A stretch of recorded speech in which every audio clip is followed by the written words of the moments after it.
Hola, muy buenas noches a todos, ¿cómo están? Espero que estén muy bien. De antemano, pedirles una pequeña disculpa el día de ayer por temas de conexión eléctrica en el área donde vivo. Se desconectó completamente pues el módem, pues, la conexión y de una me sacó de la reunión y ya luego volvió otra vez a sacarme de la reunión. Fue por temas eléctricos.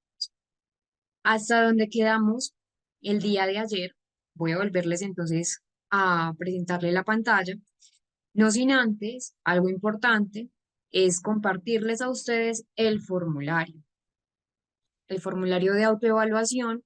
Cuando les menciono autoevaluativo es porque no va a haber una calificación como tal formal, es para que ustedes entonces sepan hasta qué nivel o sepan hasta qué aspectos de pronto de aprendizaje tienen y cuáles otros de pronto hay que trabajar un poco más.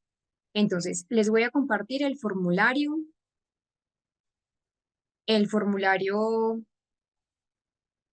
de, del taller, llamémosle mejor taller. Creo que cuando hablamos de evaluación muchas veces nos nublamos porque pensamos que de pronto vamos a obtener una calificación errónea o una calificación mala, pero no, no es así. La idea es que ustedes entonces realicen el taller, realicen el formulario. Nosotros igual el día de hoy, al final de la clase, vamos a resolver el cuestionario. Vamos entonces a resolver estas preguntas que ya les voy a compartir. Se las voy a compartir vía chat de Zoom.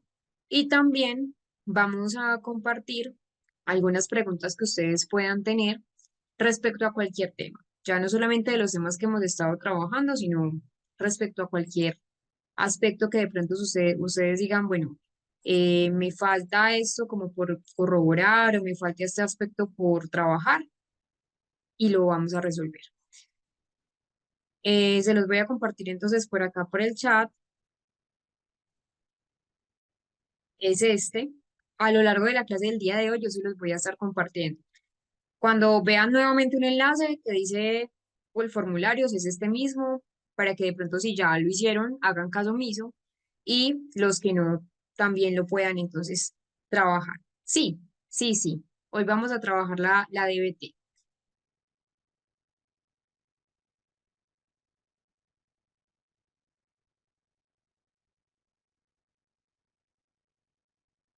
Entonces, ayer, hasta lo que llegamos, era la parte de terapia de aceptación y compromiso, que mencionábamos entonces que la terapia de aceptación nos propone una visión muy diferente a lo que nosotros tenemos de pronto del concepto de sufrimiento. Recuerden, sufrimiento diferente al concepto o al aspecto que nos propone, pues como la ACT, diferente, dolor y sufrimiento. Y acá menciona entonces que por el hecho de tener una condición humana, esa experiencia de placer como esa experiencia de pronto de sufrimiento o displacer son parte inherente de nosotros como seres humanos. Entonces menciona que hay que aceptar que a veces no podemos cambiar ciertos aspectos, no podemos cambiar, por ejemplo, ciertas sensaciones físicas, pero que sí podemos cambiar esa forma de interpretar. De hecho, por ejemplo, hoy me estaba viendo, pues escuchando un podcast donde mencionaba, no era como tal de la terapia de aceptación y compromiso, era más como un podcast estoico, que era como una reflexión estoica. Me encanta pues como esta corriente filosófica y recuerden que también la terapia cognitivo-conductual tiene que ver con el estoicismo.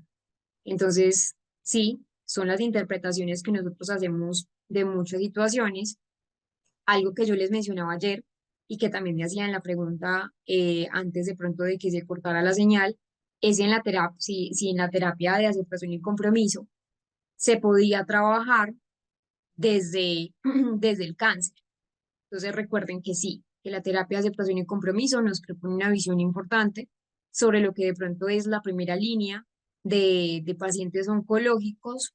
Es una de las más adecuadas, de hecho, porque tiene pues mucha evidencia en ese manejo del sufrimiento emocional, donde hay mucha ansiedad, mucha depresión, mucho miedo de pronto a la recurrencia nuevamente de, de una metástasis o nuevamente de tener cáncer y que ayuda también a mejorar la calidad de vida, sobre todo de pronto en fases como más terminales o en fases más avanzadas de la enfermedad.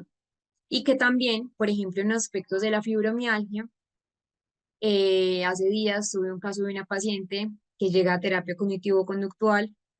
Ella tiene fibromialgia, tiene un dolor realmente pues como muy crónico, y ella estaba antes en un modelo terapéutico muy diferente de pronto, eh, donde entonces cambia de modelo terapéutico a petición de su médico psiquiatra, porque como les digo, pues tiene fibromialgia. Entonces desde la terapia de aceptación y compromiso, la fibromialgia se aborda, es una de las mejores opciones de intervención psicológica, y que de hecho pues es la primera lección en fibromialgia, especialmente porque hay un dolor crónico que está afectando significativamente la calidad de vida. Entonces, la ACT es indicada en fibromialgia primero porque pues tenemos que ese dolor crónico es generalizado. Hay algo que tener muy claro, y es que en la fibromialgia no hay una constancia médica, o no hay como una causa médica clara que ya se haya resuelto, siguen en investigaciones, y que en la fibromialgia hay una alta carga emocional, mucha carga emocional. Entonces está la ansiedad, está la depresión, son pacientes que tienden de pronto a tener como una una baja tolerancia a la frustración, y también en la fibromialgia hay una elevada evitación experiencial. Entonces, muchas veces, y es la paciente que yo le estoy comentando, que cambia de terapia, cambia de modelo terapéutico porque pues el otro de pronto no era el mejor para ella. No estoy diciendo que de pronto no fuera bueno, sí, pero no era el mejor para la paciente. Entonces, ella evitaba, por ejemplo, salir de su casa. Ella dejó de tener su grupo de amigas que antes la tenía, dejó de ir a clases de baile, que estaba en clases de baile y lo disfrutaba, por miedo a tener dolor. Entonces, hay algo importante, y es que ayer vimos cuáles eran los parámetros de la ACT, donde está la fusión cognitiva. Entonces, que la idea es con esos pensamientos de tipo, no, es que yo no puedo hacer nada porque tengo dolor crónico, o estoy rota, que era una verbalización que ella misma hacía, o no tengo remedio, ya la fibromialgia no tiene cura. Entonces, tiene estos pensamientos, hubo una fusión cognitiva, y obviamente pues había también alteraciones de sueño, había una fatiga en la paciente, una fatiga que era persistente. Entonces allí, por ejemplo, la ACT, ¿qué es lo que busca? La ACT acá, la idea es que trabaje directamente sobre esos componentes, al permitir que la paciente, pues primero pueda comprender su diagnóstico. Recuerden que eso es muy importante tener en cuenta, que la idea también de terapia cognitivo-conductual es que nosotros sepamos con qué diagnóstico estamos trabajando. No podemos de pronto supeditarnos solamente a, no, es que yo solo trabajo con pacientes con ansiedad, o no, es que yo solo trabajo con pacientes con depresión. No, también es conocer, por ejemplo, en ese tipo de pacientes con dolor crónico oncológico, como en el caso del cáncer, o dolor crónico no oncológico, como en el caso de la fibromialgia, con qué nos estamos enfrentando. Entonces, la idea es que el paciente, en ese caso la paciente, aceptará su dolor como recuerden, dolor físico, no, no, como les digo, no sufrimiento, ¿sí? Obviamente el dolor está, y el dolor en la fibromialgia es importante tenerlo en cuenta, pero que la idea es que la paciente también no luche contra ese dolor. Es algo que, recuerden, no podemos cambiar, y que la idea también es hacer un desenganche de esos pensamientos que la paciente tenía como limitantes, como autoderrotista. Recuerden que ya verbalizaba aspectos como, ya no puedo salir, estoy rota, o ya no puedo hacer nada, o decía cosas como ya no soy funcional. Son creencias irracionales, ideas también distorsionadas, porque la paciente pues sí era funcional con dolor crónico, pero funcional. Entonces esa es la idea, hacer un desenganche de esos pensamientos limitantes y conectar también con sus valores. Recuerden que ayer también hablábamos que la ACT trabaja mucho sobre los valores. Eh, ¿Qué aspectos, por ejemplo, de su vida quiere cambiar? con qué valores de pronto tiene más, más sintonía para poder empezar a tener una vida significativa a pesar de la fibromialgia. Entonces, siempre debe ser una acción comprometida. Recuerden que eh, nosotros en la ACT trabajamos con unos procesos de terapia, aceptación y compromiso, que se los voy a presentar por acá. Nuevamente la diapositiva, que son estos, una conciencia plena, que es allí donde trabajamos el mindfulness, la defusión, nuevamente reitero acá es de, no difusión cognitiva, que es separar esos acontecimientos internos de la propia identidad. Es decir, enseñarle al paciente que sus pensamientos no hacen parte de su identidad, que sus pensamientos son solamente hechos, solamente aspectos que de pronto son muy desde el contexto y que no la definen, por así decirlo. Entonces, nuevamente reiterando, pues esa parte, la idea es desengancharse de esos pensamientos limitantes, eh, pero también la última, es decir, una acción comprometida, una acción con compromiso, que la paciente actúe en dirección a lo valioso de su vida, aunque de pronto el malestar esté presente.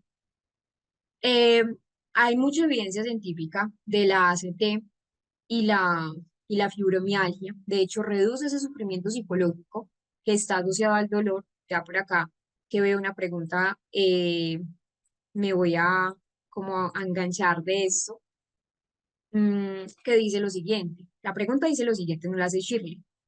La fibromialgia tiene bases neurológicas, no todo es, pone entre comillas, mental o sí. Entonces es muy buena pregunta. No, no todo es mental. Es decir, hace un tiempo para acá se han hecho varias investigaciones porque ha incrementado el número de pacientes con fibromialgia. Hace de pronto no mucho tiempo se pensaba que pacientes con fibromialgia eran pacientes que solo eran de pronto desde el componente como más psicológico, pero no, no todo es mental. En la fibromialgia, ¿qué pasa?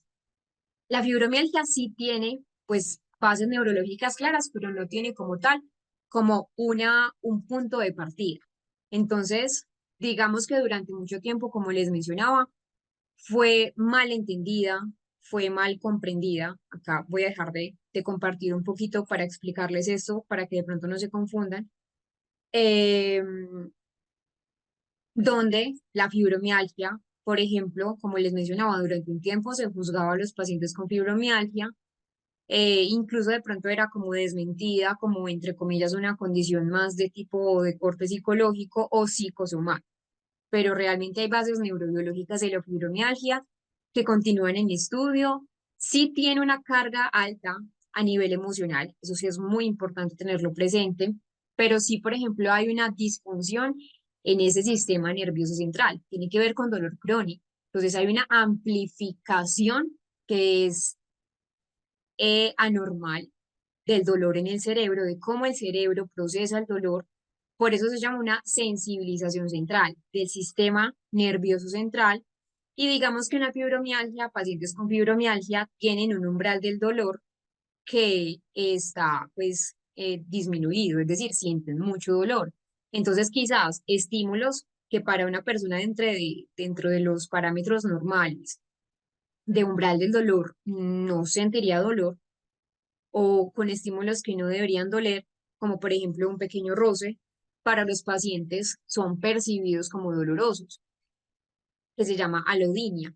Eso se llama así, alodinia. Y estímulos de pronto dolorosos, que sí son normales, se perciben como mucho más intensos. Entonces es importante tener eso presente y que hay alteraciones también en la parte de los neurotransmisores. Sé que de pronto eso tiene que ver más como con neuropsicología que con terapia cognitivo-conductual, pero como les menciono y les mencioné desde el principio, es muy importante tener en cuenta los aspectos cerebrales de la parte del paciente, ¿cierto?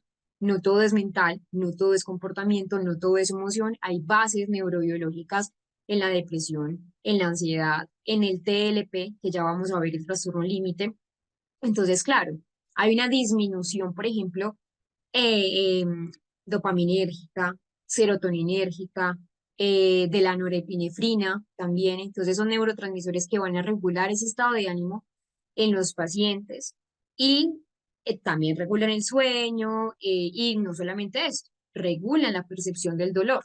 Al estar alterados, empiezan a tener también pues una percepción del dolor disminuida. Entonces la idea es tener en cuenta que no todo es mental, pero que sí lo psicológico influye muchísimo en las personas con fibromialgia. Es decir, sí, obviamente hay alteraciones de neurotransmisores, hay también trastornos del sueño y fatiga que empeoran y agravan los síntomas, pero que también no todo es mental y cuando me refiero que no todo es mental es porque lo psicológico influye. Aunque el dolor que ellos sienten no es inventado, no es de hipocondría, que es otra cosa diferente. El dolor que ellos sienten es real, tiene una base fisiológica. Esos factores psicológicos como el estrés, como la ansiedad, como la catastrofización del dolor, como ese miedo a sentir dolor y la depresión, van a aumentar, van a amplificar esa percepción que el paciente tiene del dolor y ese sufrimiento asociado. Por eso les digo que la ACT es tan magnífica en la fibromialgia porque realmente se asocia mucho con lo que pasa en la fibromialgia, pero que también ese cerebro interpreta las señales de nuestro cuerpo de un contexto emocional, de un contexto cognitivo, y que obviamente pues nuestro cerebro es quien modula eh, la parte de la, pues de la fibromialgia. Y la fibromialgia pues es un diagnóstico que, como les digo, aumenta. Sí, Sofi, ya te voy a compartir nuevamente acá para poderles hacer de pronto como un empalme con lo que veníamos hablando. Entonces hay conciencia plena, hay difusión cognitiva, hay aceptación, hay una acción con compromiso, hay una dirección guiada por los valores, que es como la más compleja de pronto de que los pacientes como que lo comprendan a cabalidad, y el yo como contexto. Entonces, nosotros desde la terapia de aceptación y compromiso utilizamos metáforas y es acá donde le voy a responder a Sofi de cómo la terapia de aceptación y compromiso va a influir o se va a trabajar, por ejemplo, si tenemos un paciente con duelo. Igual saben que siempre es un factor integrador que nosotros debemos trabajar, pero por ejemplo, desde la ACT, como es un enfoque de acompañamiento de la aceptación, entre comillas, recordemos que no buscamos eliminar que el paciente ya no sufra o que el paciente no sienta dolor. Todos tenemos diferentes tipos de duelos y diferentes niveles de duelos, que también hay que hablarlo. Pero sí, digamos que frente a la pérdida, no busca que el paciente olvide la pérdida, sino que transforme esa relación que tiene con el familiar o con la persona querida que falleció, que transforme esa relación que tiene con el dolor para que pueda seguir viviendo una vida con sentido. Entonces, el duelo desde la perspectiva de la ACT se trabaja con eso de las metáforas que ya les voy a mostrar, pero parte de una idea central, y es que el dolor de la pérdida, pues de pronto para las personas que han perdido pues como algún ser querido o incluso una mascota que amaban, porque pues la pérdida también tiene que ver con eso, hay algo importante y es que es inevitable, ¿cierto? El dolor de la pérdida es inevitable, que ayer yo les mencionaba que el dolor puede ser físico por las terminales nerviosas o que puede ser emocional y ahí llega la pérdida, el dolor de la pérdida, que es fuerte. Entonces, cuando tenemos un dolor de una pérdida, el sufrimiento está, el dolor está, pero el sufrimiento que lo prolonga o el sufrimiento que paraliza es lo que va a ser abordado desde la terapia de aceptación y compromiso. Entonces, como les digo, es que el paciente no luche contra sus emociones. No, muchas veces los pacientes llegan a consulta diciendo, como es que yo ya no quiero sentir más tristeza, ya no quiero ser, ya no voy a volver a ser feliz o ya no quiero sentir esa tristeza que me abruma. Entonces, que la persona tenga en cuenta que, pues, eh, no es luchar contra sus emociones, que es aceptarlas. Recuerden que es importante entenderlo y que se fusiona de pronto también con el paciente que diga, pues con pensamientos muy dolorosos, entonces no volveré a ser feliz, yo ya no voy a volver a ser quien soy, y el paciente se desconecta, de hecho, del mundo, de la realidad, también por ese sentimiento de desesperanza, o incluso muchos en ese duelo con sentimiento de culpa. Entonces, la intervención como tal es hacer una flexibilidad psicológica a través de qué? a través de esos 6 procesos que yo les mostré el día de ayer, pues que les mostré el día de ayer y al inicio de la clase de hoy, que es la difusión cognitiva, que soy yo con compromiso, que es una aceptación. Entonces, lo primero es que el paciente acepte. Entonces, por ejemplo, invitar al paciente a dejar de luchar con ese dolor emocional del duelo. Se trabajan entonces frases como, pues no tienes que dejar de sentir para poder sanar, y eso es más que cierto. Y se usan metáforas. Acá hay algunas metáforas que ya les voy a presentar, pero hay otra metáfora que se llama el invitado no deseado. Todo es a través de metáforas, es una herramienta fundamental, pero por ejemplo, el dolor no se va, pero puede ocupar un lugar sin gobernar la casa. Por eso el invitado no deseado. La difusión cognitiva, que recuerden que es que ayuda al paciente a separarse de esos pensamientos dolorosos que generan un sufrimiento adicional. Entonces, si río, entonces lo estoy traicionando. Si disfruto un momento con mis amigos, entonces estoy traicionando a la persona que falleció, o no me puedo reír porque entonces estoy en duelo. Y muchos pacientes tienen ese pensamiento tan rígido, donde asocian el duelo con una tristeza donde no pueden de pronto como aceptar tener otras emociones distintas a la que tienen, a la tristeza, o debería superarlo ya, o estoy roto. Entonces, técnicas como por ejemplo el pensamiento en voz alta, muchas veces, o verlo como una hoja en un río, acá digamos que como les digo, son terceras generaciones, ayudan a que el paciente pueda comprender mucho mejor esos pensamientos como solo eventos mentales, no verdades absolutas. También estar con el momento presente. Entonces, en duelo, la mente siempre va a ir al pasado. La mente siempre va al pasado o hacia el futuro, pero sobre todo hacia el pasado, de la pérdida. Al futuro como el miedo de qué va a hacer esa persona sin la persona que falleció. Entonces, la idea acá es traerlo al momento presente. Recuerden que cuáles son los aspectos de la ACT, pues los centros.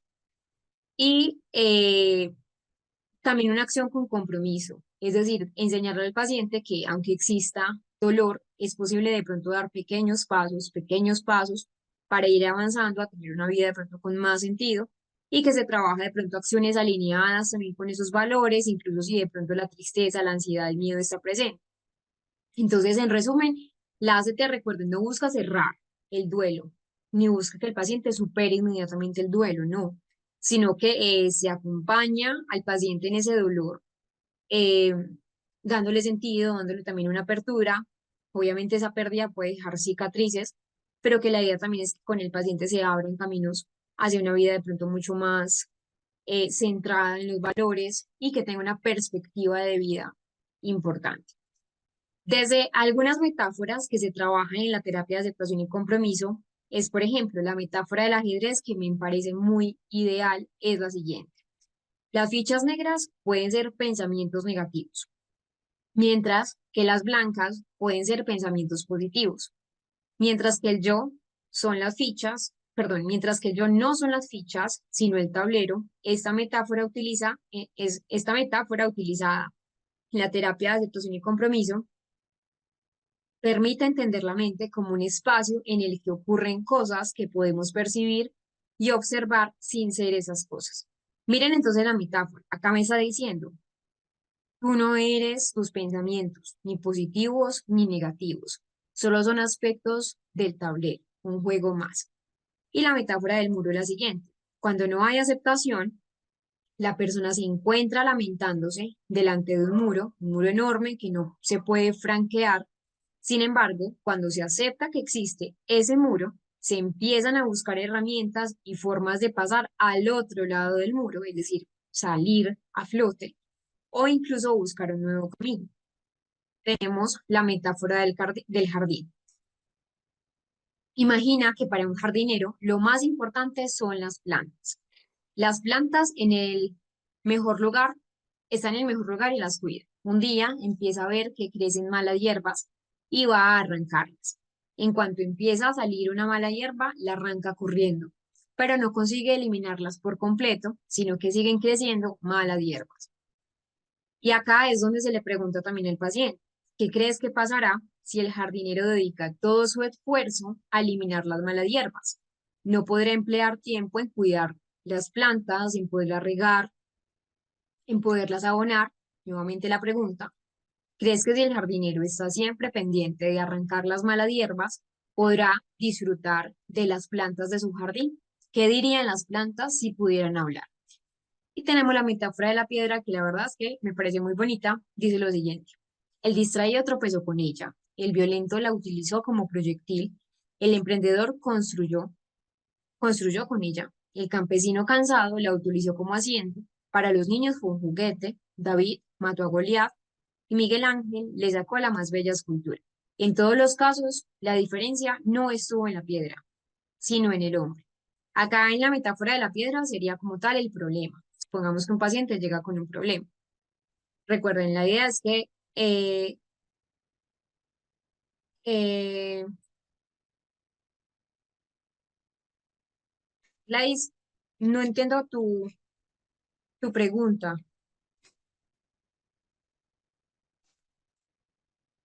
Si me la puedes ampliar, te lo agradecería muchísimo. Entonces, la metáfora de la piedra es eso, que no es la piedra, sino lo que hacemos con esa piedra, es decir, lo que hacemos con el problema. Vamos entonces a, creo que ayer no les mostré el último video de terapia de aceptación y compromiso. Vamos a trabajar con el video para poder entonces entender un poco más sobre la terapia de aceptación, que es muy interesante.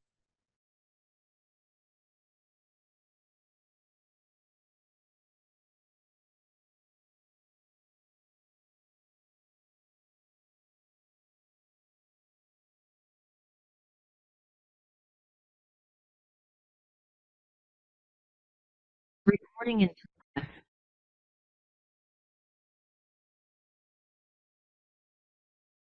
Antes de entrar a ver la terapia dialéctico-conductual, como es usual, vamos a ver un caso clínico desde la ACT para comprenderla, entonces un poco más. Vamos a ir al material de estudio.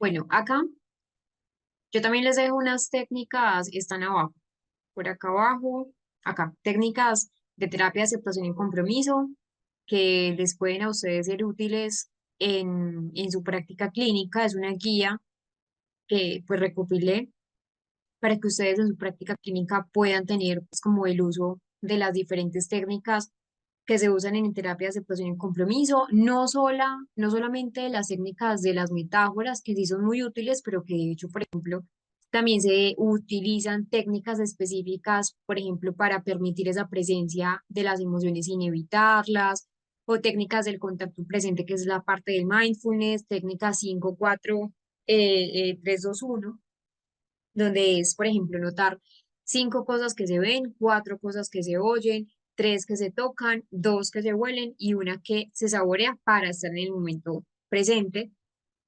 También técnicas del yo contextual o el yo como contexto, que es, por ejemplo, separar esa identidad de los pensamientos y de las emociones. Acá les dejo todas las técnicas que ustedes pueden pues son diferentes técnicas que ustedes en la práctica clínica pueden usar. Todas las técnicas tienen que ver con esos propósitos de la terapia de aceptación y compromiso.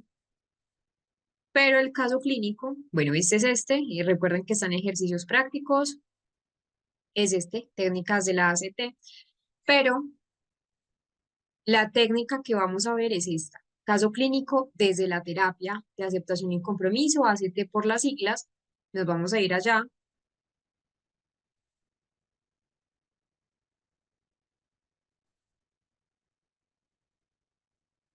y tenemos lo siguiente. Es en un paciente con ansiedad social, realmente la terapia de aceptación y compromiso, por acá, antes de ver este caso que veo una pregunta y dice lo siguiente.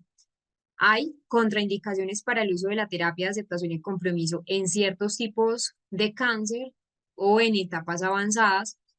Ayer yo les expliqué que, por ejemplo, para ciertos tipos de cáncer, sobre todo de pronto en cáncer donde ya los pacientes están en etapas últimas, en etapas ya donde ni siquiera, por ejemplo, tienen fuerza para hablar, obviamente allá, ya en ese caso, no sería lo idóneo empezar a hacer este trabajo, pero en general, pues es muy adaptable, es muy seguro, incluso pues como en etapas avanzadas del cáncer, ya si el paciente está que fallece en 2, 3 días, pues no se recomienda.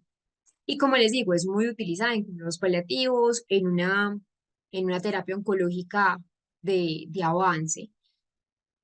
Y sí pueden existir ciertas consideraciones clínicas importantes para saber cuándo y de qué manera de pronto sí aplicar esa terapia de aceptación y compromiso. Pues entre comillas, de pronto yo no lo vería como contraindicaciones, porque a diferencia, por ejemplo, de la desensibilización sistemática o a diferencia de las técnicas que vimos de exposición, sí son un poco más abrasivas, pero acá como tal no hay contraindicaciones absolutas, pero sí hay situaciones de pronto donde la ACT sí se debe ajustar, donde, por ejemplo, hay muchas veces hay síntomas neuropsiquiátricos severos, sobre todo en pacientes de pronto ya en estados muy avanzados, entonces delirium, deterioro cognitivo ya entrando en demencia, en pacientes, por ejemplo, con enfermedad de Alzheimer. Sé que de pronto no es la pregunta que me estás haciendo, porque la pregunta que tú me haces, César, es puntualmente como en cáncer. En cáncer realmente no, exceptuando si hay un dolor físico, pues un malestar severo que no esté controlado, pero realmente cuando ya los pacientes pacientes oncológicos que están en tratamiento farmacológico, en tratamiento hospitalario, todos están bajo, obviamente, un cuidado paliativo, donde no hay un malestar físico como tal, si obviamente es un dolor, si un dolor emocional, pero si el paciente tiene un dolor que es incontrolable, donde tiene náuseas, donde tiene mareos, donde tiene una fatiga extrema, incluso, por ejemplo, para hablar, puede no estar de pronto disponible a nivel cognitivo para realizar ciertos procesos terapéuticos. Entonces, en ese momento, de pronto el control médico, el control farmacológico, sí va a ser la prioridad antes que la terapia de aceptación y compromiso. Luego, si se puede, ya de pronto acompañar como una intervención complementaria desde la TCC, desde en cama o en sesiones muy breves. Algo importante es que, bueno, y esa pregunta me hace acordar de un paciente que tenía un cáncer importante, ya estaba metastásico y tenía una localización, pues ya le hizo una localización también en metástasis a nivel cerebral. Entonces el paciente perdió el habla, el paciente también perdió parte de su visión, parte pues, del funcionamiento cognitivo. Entonces, por ejemplo, en este tipo de pacientes no es idóneo. ¿Qué sí se podría hacer con los familiares? De pronto, con el paciente directamente no, pero sí con sus familiares para, obviamente, trabajar con esa parte del duelo. Y hay pacientes de pronto que también tienen una negación al diagnóstico, sobre todo en esas fases terminales, que son funcionalmente, pues, para trabajar desde la ACT, pero algunas personas mantienen una negación hacia la muerte, una negación de pronto muy como protectora de su vida, es más que esperable, pues, como del comportamiento de autopreservación que nosotros como seres humanos tenemos. Pero hay pacientes que se niegan completamente a aceptar su diagnóstico, entonces de pronto forzar el trabajo desde la ACT en estos casos va a aumentar más el sufrimiento. Entonces la idea es siempre respetar la voluntad del paciente. Si se puede trabajar de forma indirecta, priorizando con los valores, de pronto no entrando como tal a las técnicas o a las terapias más profundas, maravilloso. Pero la idea es que no se fuerce al paciente, porque pues la idea es que siempre sea algo voluntario. Mi recomendación es que con algunos tipos de pacientes, más fácil abordar la parte familiar, desde ellos también de pronto tener como coterapeutas, por decirlo de alguna forma, para que de pronto luego extiendan esas enseñanzas al paciente. Vamos a ver entonces a Alejandro, 32 años, soltero, ingeniero en una empresa tecnológica, dice lo siguiente, el motivo de consulta. Dificultades para interactuar en el entorno laboral debido a ansiedad social, lo que afecta su desempeño y su crecimiento profesional. Ese fue el motivo de consulta. Y vamos a ver la demanda terapéutica. Dice lo siguiente. Alejandro refiere que desde hace varios años experimenta un miedo intenso al hablar en público y al interactuar con sus compañeros y superiores en el trabajo. Explica que evita situaciones que impliquen exponer sus ideas, lo que ha limitado su desarrollo profesional. Aunque ha recibido propuestas para asumir roles de mayor responsabilidad, las ha rechazado por temor a ser evaluado negativamente. Su objetivo en terapia es, abro comillas, dejar de sentir ansiedad para poder avanzar en su carrera. ¿Cuál ha sido la historia clínica relevante del paciente? De antecedentes familiares, no hay historia significativa de otros trastornos de ansiedad, pero sí expresa Alejandro que su familia siempre era una familia que tendía a la perfección, tendía a que él tuviera un buen desempeño en todas las áreas, académica, la parte extracurricular. Entonces, su familia valora mucho que de pronto tenga como un nivel más elevado. Antecedentes personales, una ansiedad social que en Alejandro se empezó a formar desde que estaba adolescente y había una habitación pues progresiva como a situaciones sociales que él consideraba desafiantes. Nunca había recibido tratamiento psicológico previo, recuerden que él tiene 32 años y cuál es el estado actual. Es funcional en la mayoría de las áreas de su vida, pero con un alto grado de insatisfacción laboral y social. ¿Qué se le aplicó al paciente, Alejandro? Las escalas fue una escala de ansiedad de, pues una escala de ansiedad social que era importante, donde hubo una puntuación elevada, donde así había una ansiedad social importante, ya había una evitación de, de, de áreas a nivel social. Un cuestionario de fusión cognitiva, recuerden que es muy centrado en la terapia de aceptación y compromiso, que es el FQ. Sugiere una fuerte identificación de pensamientos negativos, cuestionarios de aceptación y acción, donde indica una baja flexibilidad psicológica. Hipótesis de trabajo con Alejandro. Alejandro presenta un patrón de evitación experiencial que ya era sostenido, donde su miedo a la evaluación negativa lo ha llevado a evitar situaciones significativas para su desarrollo profesional. La lucha constante contra su ansiedad. Recuerden que el paciente desde la ACT lucha contra su sufrimiento, en este caso, la ansiedad social, refuerza su evitación, generando un círculo vicioso que restringe su vida. Si lo queremos ver desde un análisis de pronto más de primera ola o primera generación, terapia, perdón, condicionamiento clásico y operante. Desde el modelo de la ACT se trabaja en aumentar la flexibilidad cognitiva, ayudándolo a cambiar su relación con la ansiedad en lugar de eliminar. ¿Qué es lo que nosotros vamos a hacer en este momento? Van a leer todo el caso de Alejandro, para las personas que de pronto a veces preguntan qué es lo que estamos haciendo, de pronto se conectan o, bueno, vamos a leer el caso de manera autónoma para que ustedes comprendan cómo se aplica pues la ACT en un paciente, qué técnicas podemos utilizar y cómo podríamos hacer el plan terapéutico y el abordaje terapéutico. Entonces, unos 4 minutos o 5 minutos aproximadamente para leer el caso, para analizarlo y para mirar qué preguntas tienen ustedes de este caso puntual cuando ya lo hayan leído completamente. Entonces, unos 5 minutos aproximadamente para que hagan una lectura autónoma.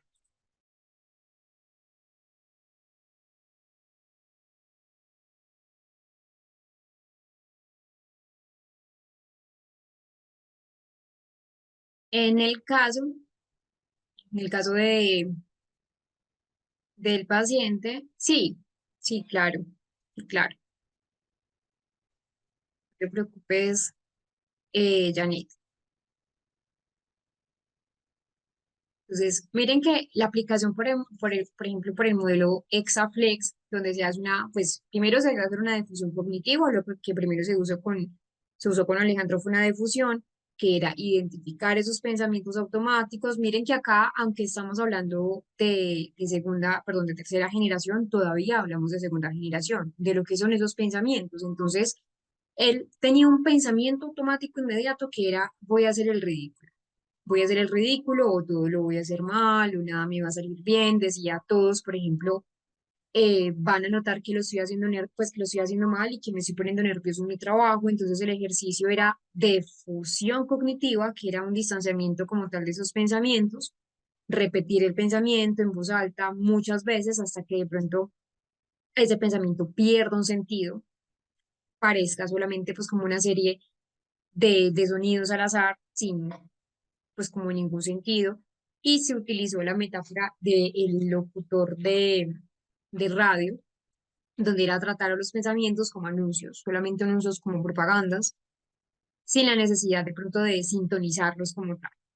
A veces hay pacientes que las metáforas les cuestan, entonces hay que saber trabajar muy bien las metáforas, pero que por ejemplo con el paciente Alejandro los resultados fueron un aumento de esa flexibilidad psicológica, como les digo, no es algo que demore 2 sesiones, 3 sesiones, no, se va evidenciando aproximadamente a las 4 semanas, 5 semanas, 6 semanas, 8 semanas, dependiendo del paciente. Pacientes que tienen muy baja flexibilidad psicológica, pacientes que tienden a la rigidez cognitiva y eso obviamente dificulta la terapia, pero sí que, por ejemplo, con Alejandro sí hubo un mayor compromiso de esas acciones más alineadas con valores. Eh, Siempre se debe hacer un seguimiento, es decir, se trabaja con la terapia, se establecen sesiones de refuerzo, de pronto como para consolidar esas habilidades y se hace una reevaluación que sea continua. Ahora entremos a conocer un poco la terapia dialéctico-conductual, que te habían preguntado bastante, la DBT. La DBT al principio fue una terapia psicológica que se empieza entonces a alinear mucho con el diagnóstico de TLP, trastorno límite de la personalidad, pero que hoy en día no se limita, la DBT no se limita al trastorno límite de la personalidad. ¿Por qué? Empezó entonces a mostrar mucha efectividad, empezó a mostrar que es eficaz en otros diagnósticos que de pronto también tenían una desregulación a nivel emocional. Entonces, cuando me refiero a un diagnóstico de regulación, no solamente me refiero, por ejemplo, a la terapia, perdona, a la DBT. Hay una desregulación, por ejemplo, conductual en pacientes desafiantes, en pacientes con TDAH. Entonces hay muchos diagnósticos que se pueden trabajar desde esa terapia de aceptación y compromiso.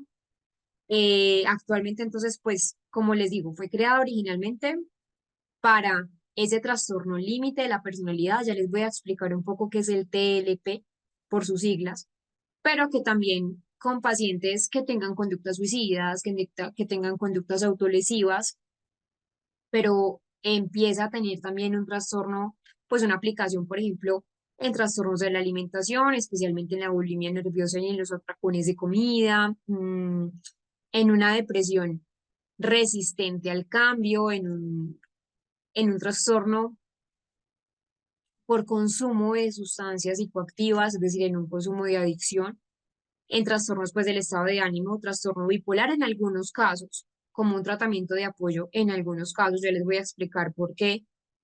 En los trastornos de la personalidad en general, no solo en el TLP, en un trastorno de ansiedad, en algunos casos, por ejemplo, si hay una impulsividad y una evitación alta, porque es un aspecto relacionado con qué, con ese control de impulsos.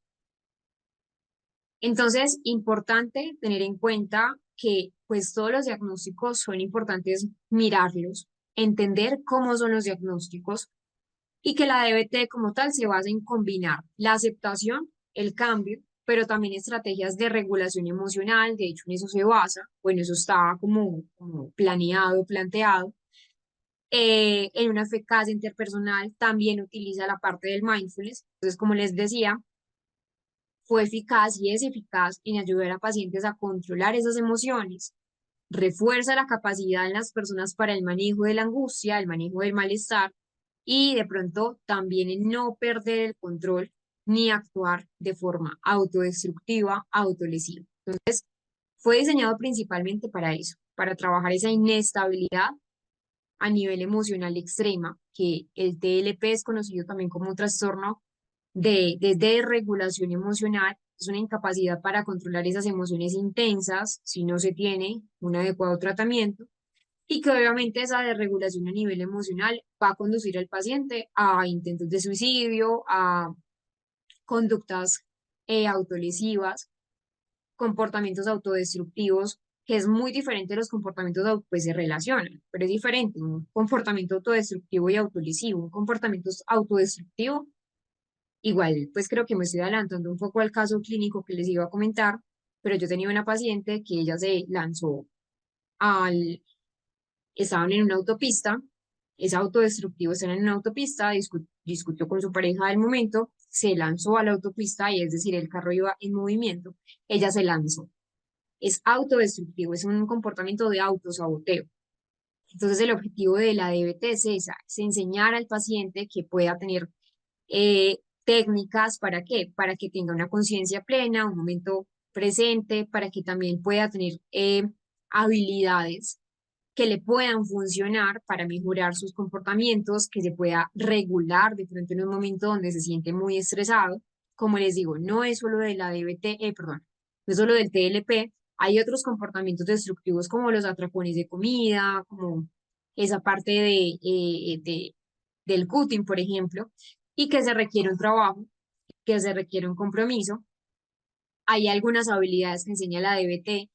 Lo primero es que nos enseña unas habilidades de conciencia plena, es decir, estar presente en el momento, comprender las señales de emociones desreguladas. Es decir, la idea es entrenar también al paciente a que él logre identificar o ella logre identificar, porque algo importante que hay que hablar es que el TLP no es solamente un diagnóstico relacionado con, de pronto con las mujeres. Usualmente se suele como relacionar mucho con las mujeres, obviamente a nivel del porcentaje sí, son más, pero que también está en los hombres. Entonces, que el paciente logre identificar en él mismo cuando vaya a tener una emoción que es desregulada, y también habilidades de regulación de las emociones.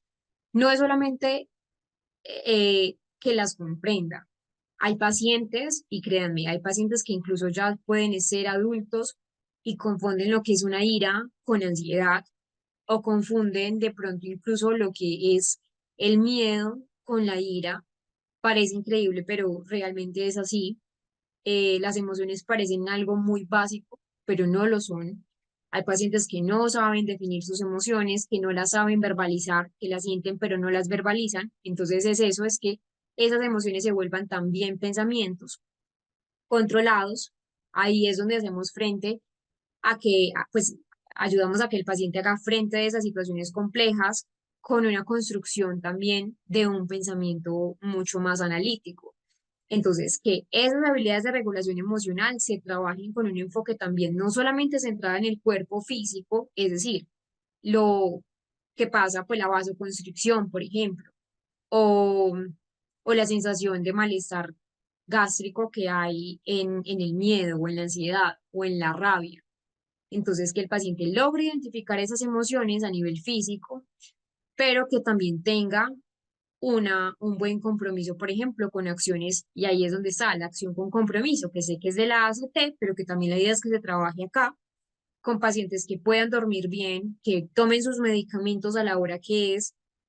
En el TLP hay hay muchas conductas de riesgo impulsivas, entonces un consumo desmesurado de alcohol, sin medir de pronto las consecuencias físicas y emocionales, o incluso llegan a conductas de autosaboteo, como el consumo de sustancias psicoactivas o conductas, por ejemplo, autolesivas, o manejar de pronto de manera sin cuidado. Y es ahí donde es eso, cómo tener esas habilidades de regulación emocional para evitar de pronto el autosaboteo, para evitar que el paciente llegue como a un momento de no dominar sus emociones y dejarse llevar por ellas y actuar de manera impulsiva. y que también la idea es que se trabaje con el paciente habilidades de eficacia interpersonal. En el TLP, recuerden que las habilidades que enseña el DBT es muy centrado en el TLP, porque de allí surgió, de allí se creó, aunque sirve también para otros diagnósticos. Tenemos unas interacciones familiares, unas interacciones de pronto sociales que se ven inestables.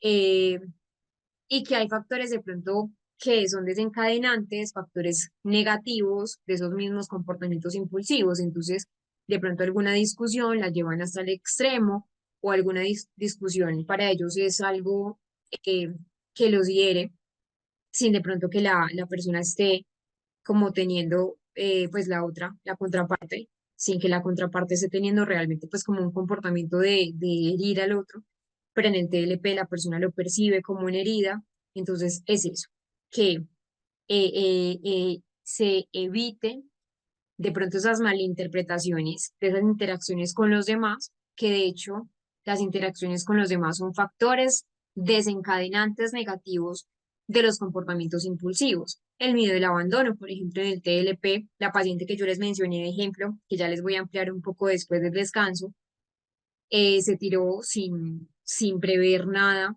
en una autopista, era principalmente un comportamiento impulsivo, igual autodestructivo, pero para que de pronto su pareja no la abandonara, estaban en medio de una relación de pareja, de una discusión, perdón, de pareja, y es allí donde tiene ese comportamiento impulsivo. Entonces, la idea es que se trabajen esas habilidades interpersonales, un manejo también de las emociones, eh, que tenga también pues como una manera de interactuar mucho más amigable, mucho más afectiva y efectiva con los demás, y que tengan también pues como un apoyo con los demás, porque a veces hay sí mucha desregulación emocional que afecta a su grupo familiar, a su grupo de amigos y que los lleva al fin y al cabo a tener relaciones interpersonales sumamente inestables e ineficaces. Les voy a volver a compartir por acá el enlace del formulario para que lo vayan diligenciando, para que entonces el día de hoy podamos darle una solución de pronto a las inquietudes, a los interrogantes que ustedes a lo largo del diplomado les haya surgido. Algo importante es que no se preocupen si de pronto no sacan la nota máxima. No es como el punto foco de, pues como del formulario. La idea es que ustedes sepan, que ustedes mismos evalúen qué aspectos positivos y qué aspectos negativos, pues más fácil qué aspectos a mejorar y qué aspectos tienen como potencia para poder trabajar de pronto en los que hay que mejorar. Entonces vamos a ir a nuestro descanso. Y cuando regresemos, nosotros vamos a trabajar nuevamente con esa parte del TLP.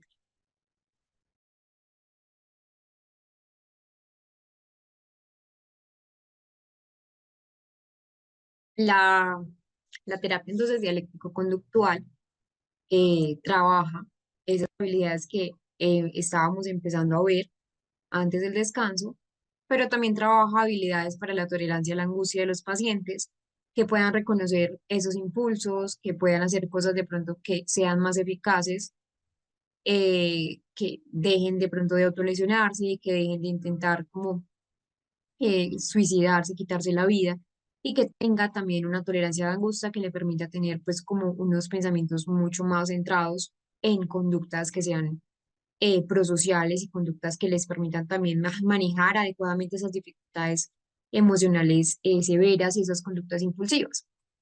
Hay unos componentes importantes y es que estamos hablando de psicoterapia individual, entonces se trabaja en identificar, se trabaja en cambiar esas conductas problemáticas y se validan esas emociones en los pacientes. Un entrenamiento también en habilidades grupales, donde se enseñan habilidades concretas de hecho, en 4 módulos. El mindfulness, que sería esa atención plena, aprender a estar en el momento presente, en el acá, en el ahora, esa tolerancia al malestar, ese manejo de la crisis en los pacientes, que de pronto pues no tenga como conductas autodestructivas, que puedan también tener una afectividad interpersonal, lo que les mencionaba, que puedan mejorar cómo relacionarse, que puedan mejorar también cómo se comunican los unos con los otros, que puedan tener obviamente pues como mejor capacidad de decir como yo no tengo la razón, tú también tienes la razón, es decir, que tengan otras perspectivas diferentes de pronto a su solo enfoque. Entonces son varios aspectos que debemos tener en cuenta en la parte de la DBT, que es un tratamiento, como les digo, que no solo se va a trabajar en, en el TLP, sino en otros diagnósticos.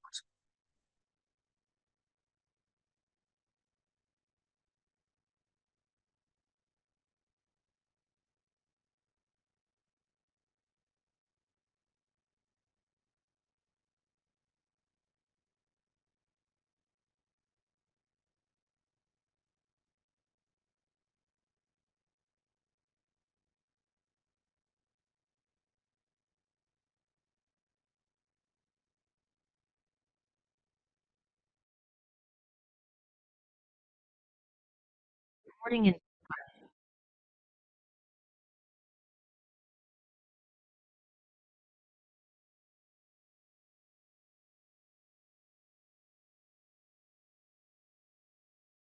Vamos a comprender un poco qué es o qué se entiende por TLP, que es el trastorno límite de la personalidad.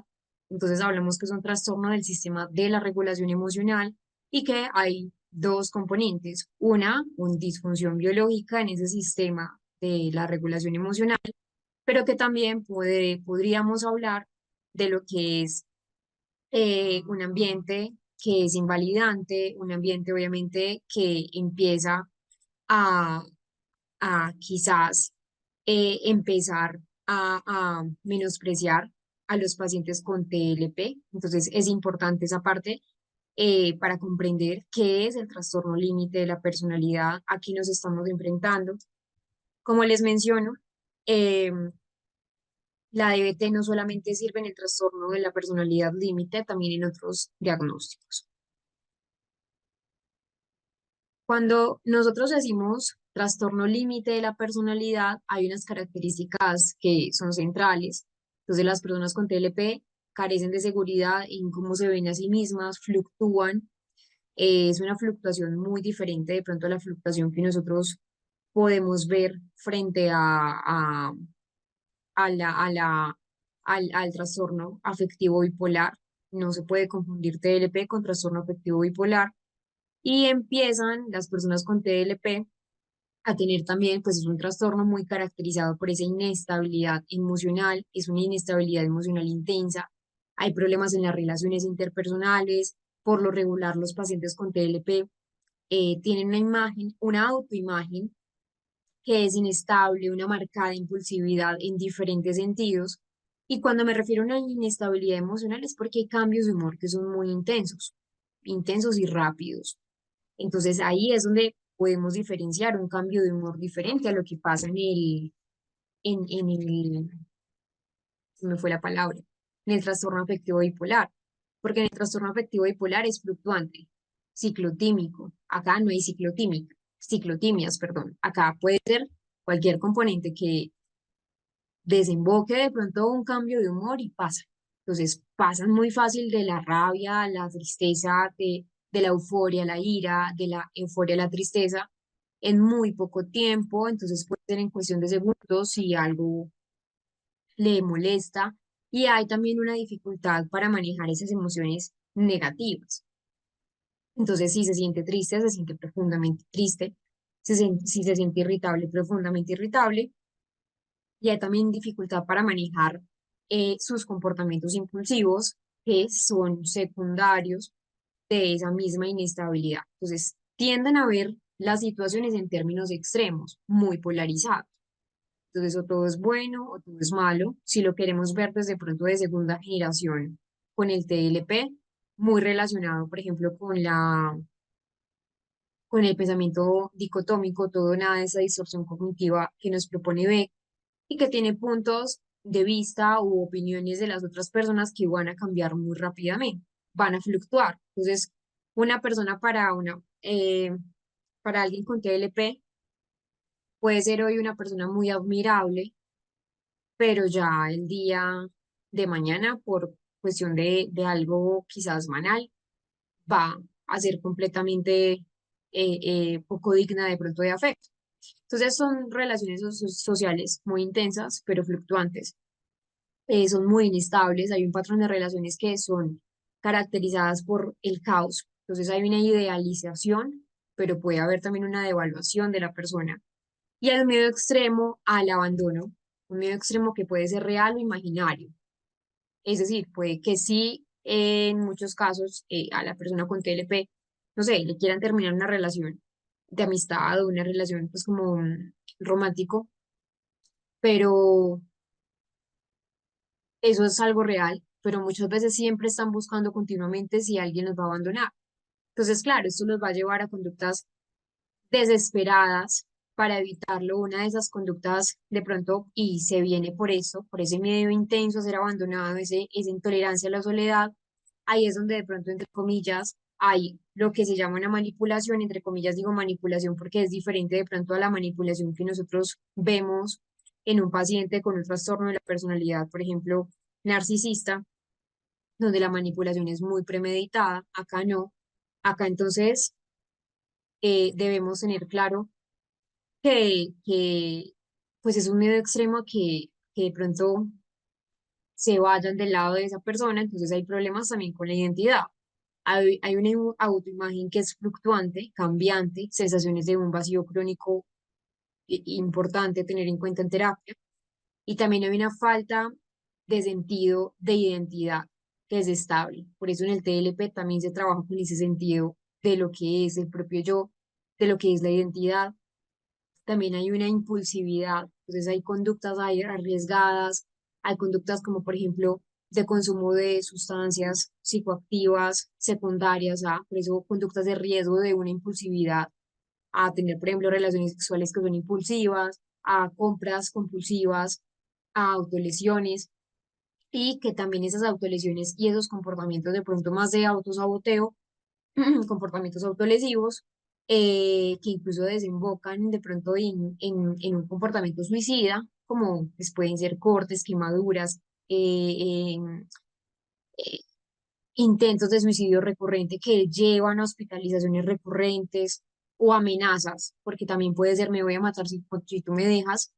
Y hay un pensamiento, en muchos casos, no en todos los casos, un pensamiento disociativo, y una paranoia que es transitoria. Ojo acá, porque no en todos los casos se da.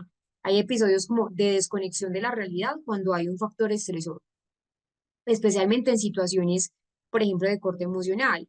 Como les mencionaba acá, y acá me voy a devolver a esta diapositiva, debemos tener en cuenta que hay una disfunción biológica en ese sistema de regulación emocional, pero que también se puede dar por un ambiente invalidante. Es decir, hay unas causas y unos factores de riesgo que hay que tener presente, factores genéticos, mayor probabilidad, por ejemplo, si tu mamá o tu mamá de tu mamá tiene TLP, desarrollar TLP, pero también a nivel pues, genético, biológico, que sería pues un desequilibrio a nivel de los neurotransmisores, pero también experiencias traumáticas de la infancia, entonces lo cataliza mucho más.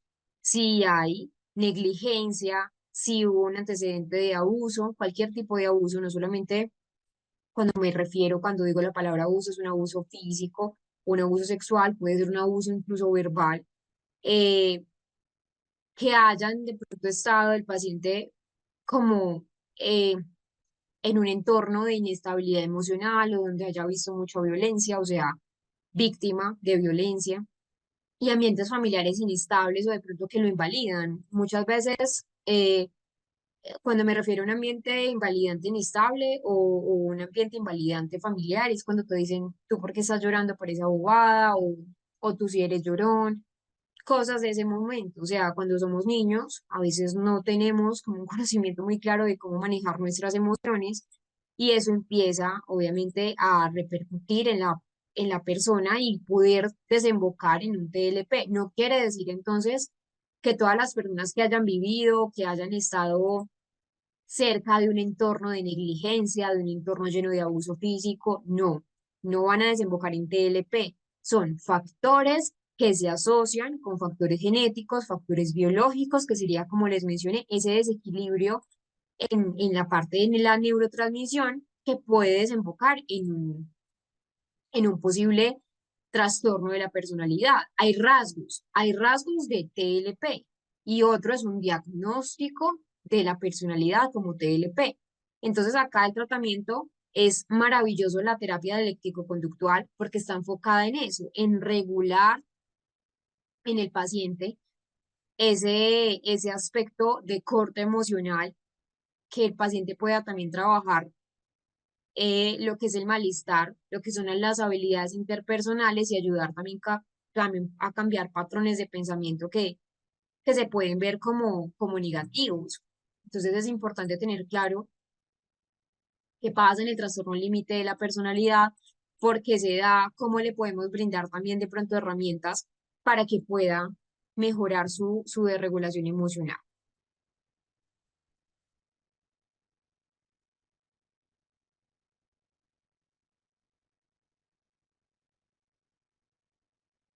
Como les había mencionado hace un rato, otros trastornos mentales que se abordan con la DBT son los siguientes: un abuso de sustancias, trastornos alimenticios, trastornos del estado de ánimo, trastorno afectivo bipolar, esa parte de los trastornos disruptivos del comportamiento y esa parte también de lo que es el TDAH. ¿Cómo se aborda o cuál es la modalidad de intervención del TLP o desde la DBT? Lo primero es una terapia individual, entonces la idea es que sea una sesión por semana, ideal, que sean 50 90 minutos. Cuando me refiero a es ideal es porque en muchos entornos clínicos, de pronto en el entorno más público, no tanto en el entorno privado, nos encontramos que a veces este tiempo no nos lo brindan porque pues hay muchos pacientes o de pronto el modelo terapéutico del lugar no se ajusta como al modelo terapéutico de la DBT, pero sí la idea es que sea de 50 a 90 minutos. 90 minutos, ¿por qué? La idea es que se deba dejar, así nos demoremos con el paciente una hora, 60 minutos, un tiempo de pronto entre comillas de gracia para de pronto el paciente en ese momento llega a consulta con una desregulación emocional, se desborde y esos minutos que restan ayudar al paciente a regularse. Por eso de 50 a 90 minutos, la idea es que se trabaje en un modo jerárquico, por objetivos, siempre atendiendo desde la relevancia del paciente. ¿Qué objetivos trae el paciente a consulta? Recuerden que eso siempre se hace desde la primera sesión, qué aspectos de pronto el paciente dice, mira, necesito mejorar en esto, igual también se diagrama, pues como con el vínculo terapéutico, identificar también esas contingencias involuntarias de la conducta disfuncional y estructuración del entorno del paciente. Por el entorno no solo me refiero al entorno en terapia individual, sino incluso cuáles o quiénes van a ser los coterapeutas que permitan el avance terapéutico. Luego se trabaja en entrenamiento de las habilidades que yo les mencioné antes del descanso, entonces sesiones grupales de 2 horas, una vez por semana, por lo menos durante ese primer año, mientras el paciente se va adecuando, mientras el paciente va pues teniendo también como mayores habilidades, manejo de contingencias y ya la generalización de habilidades. Fuera del consultorio, ya de pronto a un entorno mucho más que no está bajo nuestro control, que sería pues la dinámica de la vida cotidiana del paciente. Acá es reforzar el vínculo terapéutico, es muy importante el vínculo terapéutico. ¿Por qué? Porque hay muchas recaídas en el paciente con TLP. En muchos casos, por no decir que en todos los casos, hay un tratamiento que es un tratamiento dual. Entonces, un tratamiento multimodal, un tratamiento farmacológico, pero también un tratamiento guiado a través de sesiones terapéuticas enfocado en la DBT. No todos los pacientes se mantienen en consulta, porque como se empiezan a sentir mejor, empiezan de pronto a sentir que la terapia ya les está haciendo efecto, que la terapia farmacológica ya también está cogiendo efecto y abandonan inmediatamente porque son muy impulsivos. Entonces se sienten bien, ya creen que están bien y vuelven a recaer y ahí es cuando vuelve a iniciar el proceso. Hay algo que hay que explicarles mucho a los pacientes con TLP y es que es un trastorno de la personalidad. Muchos de pronto vienen con falsas expectativas y dicen, no, es que yo sé que el TLP se cura. Hay que tener en cuenta que el tratamiento o más bien, pues el trastorno es de la personalidad, es de la personalidad. Es decir, es trabajar desde esa aceptación de cómo es la personalidad del paciente. Al ser un trastorno de la personalidad, pues obviamente no hay cura, pues también hay que entender que no es una enfermedad, es un modo de percibir el mundo, es un modo de ver la vida que se ha configurado a lo largo de los años. Entonces, es importante esto como el enganche terapéutico, acá también las consultas telefónicas para reparar esa relación terapéutica, mantener al paciente en terapia, el enganche, e intervenir también en crisis de emergencia. Y es acá cuando yo les menciono el ejemplo de la paciente que les mencioné también antes del descanso. La paciente estaba en una avenida. Yo siempre doy ese ejemplo porque me parece un ejemplo clarísimo de lo que es el TLP. Era una paciente ya previamente diagnosticada con TLP, una paciente ya estaba en sesiones terapéuticas, ella también estaba en tratamiento farmacológico, iba muy bien, pero resulta que en un momento eh, su coterapeuta era, pues porque siempre la idea es hacer un grupo terapéutico, pues como familiares o amigos más cercanos, en este caso, un coterapeuta que pues que se trabajó con él era porque se hizo un tratamiento con psiquiatría y con psicoterapia, pues era un grupo pues como de apoyo grande. Y un grupo, pues una persona de su grupo de apoyo era pues eran como novios, pero ya estaban como a punto de casarse. Él conocía muy bien, tenía muy en claro lo que era el TLP, sabía qué la desregulaba, qué no la desregulaba, realmente pues era una pareja con mucho compromiso terapéutico, pero pues nadie está exento de pronto de tener una discusión. Eran las 2 de la mañana, pues exactamente no sé la hora, pero era la madrugada, y la paciente y el novio venían pues como de una reunión con unos amigos. Ella ya había estado bajo efectos pues como del alcohol, no se había intoxicado de alcohol, pero sí tenía pues como efectos. Entonces tuvieron una discusión y estaban en toda una avenida de acá, pues de Colombia, una avenida grande, y ella no midió la consecuencia, abrió el carro y se tiró, se lanzó a una autopista. Una autopista donde no solamente hay carros, al lado de la autopista, pues hay como personas que habitan en calle, que muy posiblemente pues también hayan como lo que se habla acá como de ollas de vicio, no sé si en todos los países se habla de ese término, pero sí, era un lugar peligroso, aparte de eso no había luz, pues porque era madrugada. Entonces, claro, ahí es cuando uno dice que es importante tener una intervención en crisis de emergencia. ¿Qué hizo el el novio o esposo de la paciente? Inmediatamente llamó a la parte pues, de consulta telefónica psiquiátrica y desde el manejo terapéutico para saber cómo intervenir en crisis, para saber qué hacer en crisis. Esto es un manual práctico de terapia cognitivo-conductual que la verdad se los recomiendo muchísimo, muchísimo. Y es acá cuando entonces vamos a trabajar la,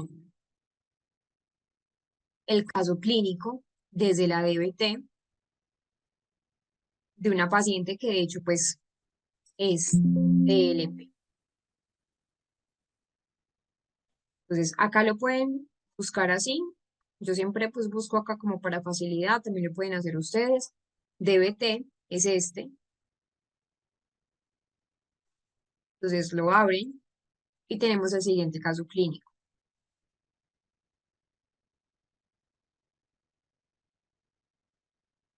Laura, obviamente se cambia el nombre, 27 años, era estudiante universitaria, trabajaba medio tiempo en atención al cliente. ¿Cuál fue el motivo de consulta de Laura? Siento que no tengo control sobre mis emociones. A veces estoy bien, pero de repente todo se vuelve insoportable, mi relación es un desastre y no quiero seguir viviendo así. Ese fue el motivo de consulta de la paciente. Algo importante a tener en cuenta acá es lo siguiente. Primero, ya era estudiante universitaria y adicional, no solo estudiaba, también trabajaba medio tiempo en atención al cliente.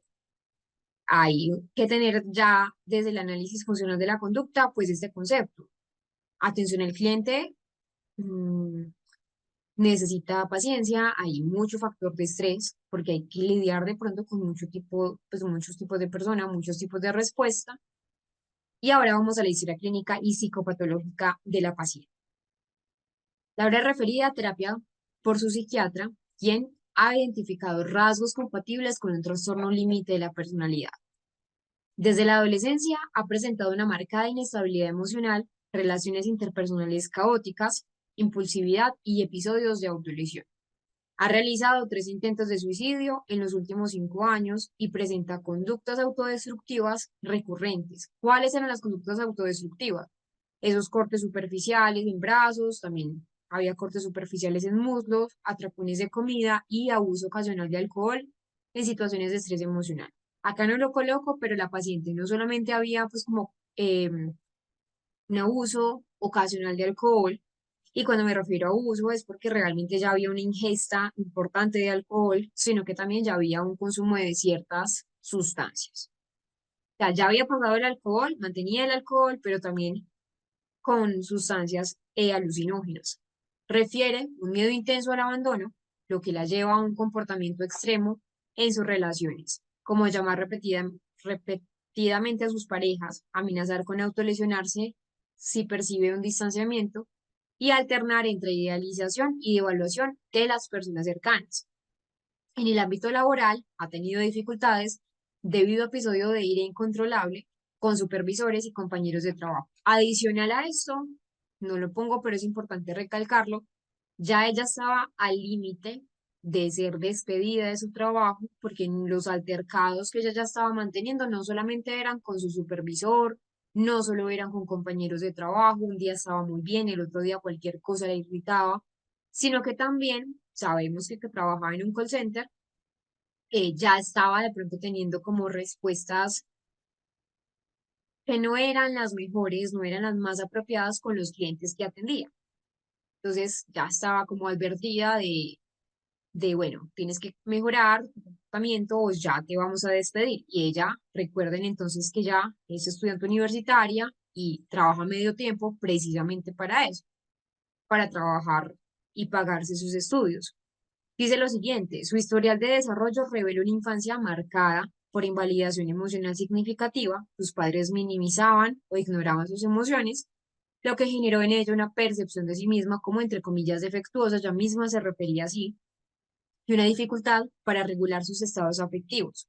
También reporta antecedentes de abuso emocional en la adolescencia por parte de una de sus exparejas. Hay muchos antecedentes en la paciente Laura que refuerzan su TLP. Ah, bueno, adicional, su mamá también tenía un diagnóstico de TLP. Evaluación del diagnóstico de SM5, la idea es que se cumplan al menos, pues, al menos de estos criterios diagnósticos, que los cumpla, al menos 6. Entonces, por ejemplo, están los siguientes, que si los cumplió, un miedo extremo al abandono, había intentos desesperados por evitarlo, un patrón de relaciones que son inestables, caóticas, oscilan entre la idealización y la devaluación, una autoimagen inestable. Ella decía, me siento todo el tiempo vacía y a veces ya no, se autodespreciaba en algunas cosas.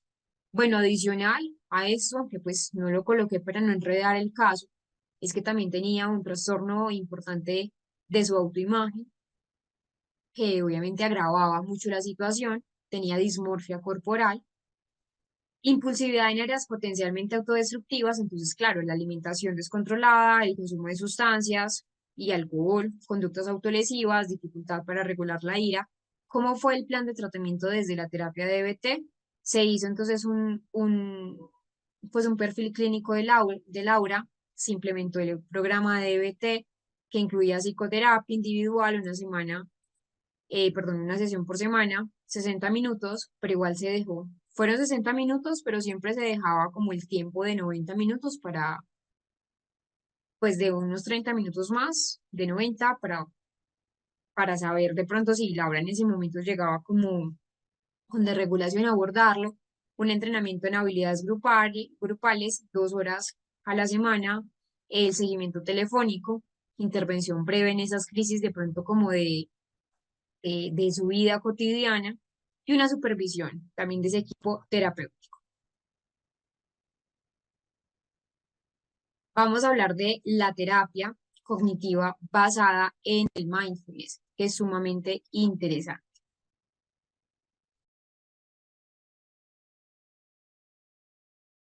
Morning and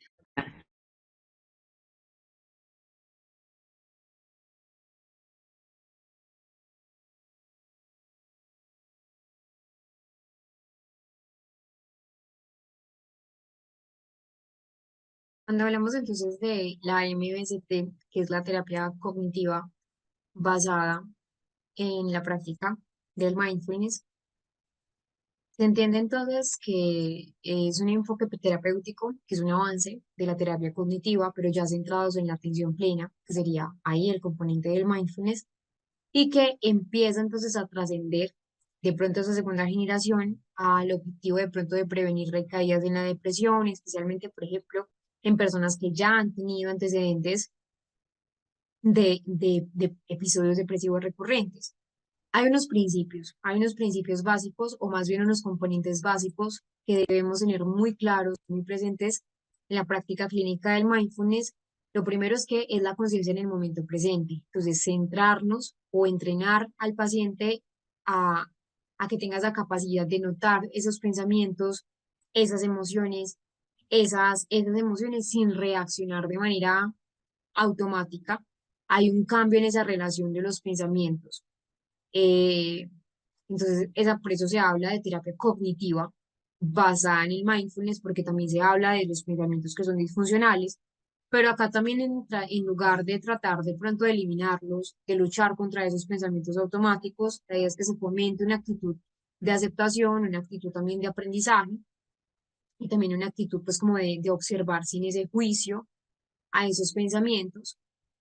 Y como en muchos pacientes ansiosos existe la rumiación, la idea es esa, con la terapia cognitiva basada en el mindfulness, evitar la rumiación, entonces enseñar al paciente a que logre a identificar esos patrones de pensamiento negativos, a que de pronto no quede atrapado en el futuro o en el pasado, y que haga también una integración, o que se hace una integración de esas técnicas del mindfulness. Entonces, prácticas como la meditación, la conciencia corporal, el escaneo corporal, una respiración diafragmática, una respiración más consciente, que son técnicas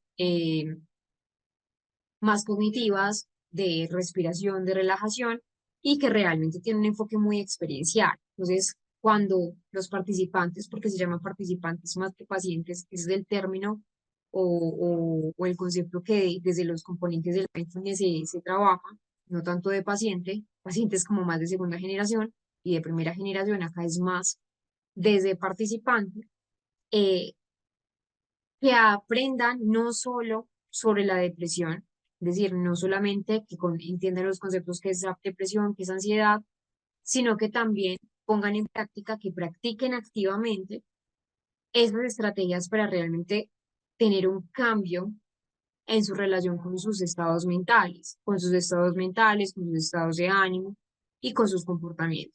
Entonces, la aplicación de la MBST es muy amplia. Primero, una prevención de caídas en la depresión mayor, en, en el manejo de la ansiedad, en el manejo del estrés, en la regulación emocional, como les menciono también, en trastornos como por ejemplo en el TDAH, tanto en niños, en jóvenes o en adultos, para trabajar, por ejemplo, o combatir esos problemas también en el insomnio, en el dolor crónico, que ya hemos visto que el dolor crónico, pues, tiene una de las terapias que de pronto tiene mayor aceptación, es la ACT, pero desde la MBST también, por esa parte de la conciencia plena y el pensamiento también, y un desarrollo que el paciente pueda tener un desarrollo de bienestar emocional, de resiliencia, y que generalmente se aplica en un formato de 8 semanas. Sesiones grupales de aproximadamente 2 horas, aproximadamente grupales también individuales, y que hay también tareas para la casa, prácticas de meditación, ejercicios de conciencia plena en esa vida cotidiana.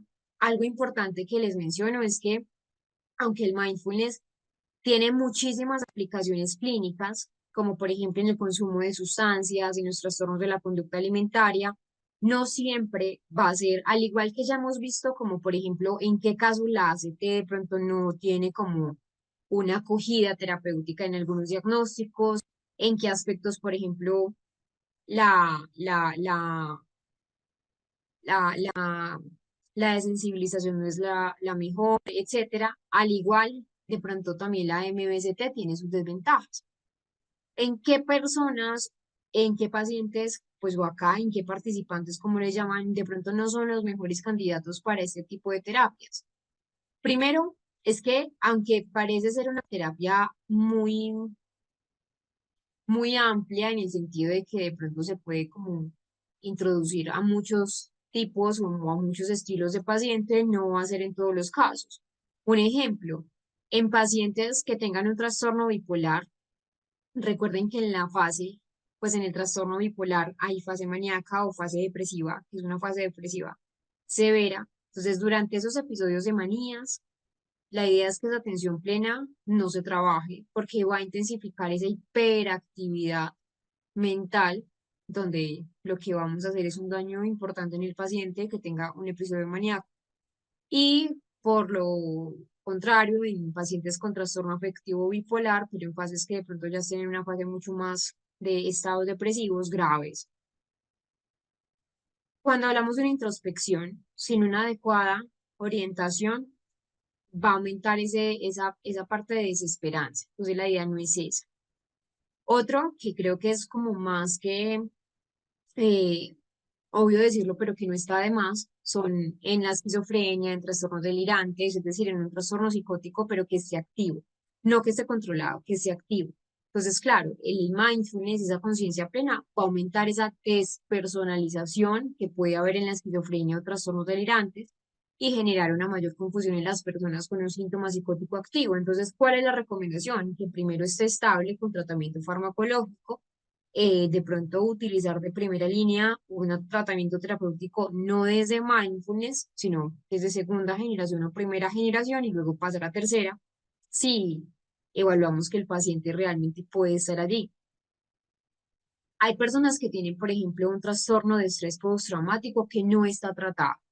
Pacientes que de pronto nunca han consultado previamente tienen un trastorno de estrés postraumático, entonces, y que pues nunca de pronto tuvieron como una guía terapéutica previa, entonces en esos casos la introspección va a desencadenar en ese tipo de pacientes con un trastorno de estrés postraumático activo, por decirlo de alguna manera, como los recuerdos traumáticos.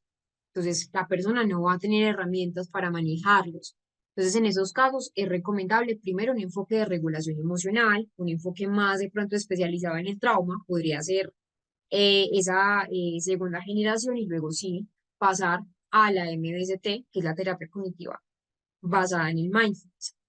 Entonces es importante entender que pues la idea no es de pronto decir, no, es que este paciente no me sirve en este tipo de terapia, es hacer una evaluación de cómo está, por ejemplo, la persona, si tiene dificultades con la meditación, porque hay pacientes que tienen dificultades eh, en la meditación.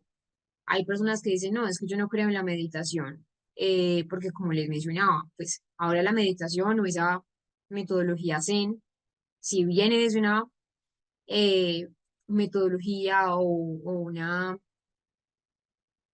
creencia budista, por decirlo de alguna forma, pero que ya está secularizada, entonces ya está centrada en un componente científico, obviamente, donde hay cambios a nivel cerebral que yo también les expliqué. Entonces es importante tener en cuenta que pues los objetivos terapéuticos es también romper ese ciclo de recaídas depresivas, por ejemplo, en los pacientes, que tenga una relación diferente con esos pensamientos negativos y reducir también esa reactividad de corte más emocional. Vamos entonces a ver las respuestas de nuestro formulario para abrir un poco como el espacio de preguntas que ustedes de pronto tengan respecto a algún tema.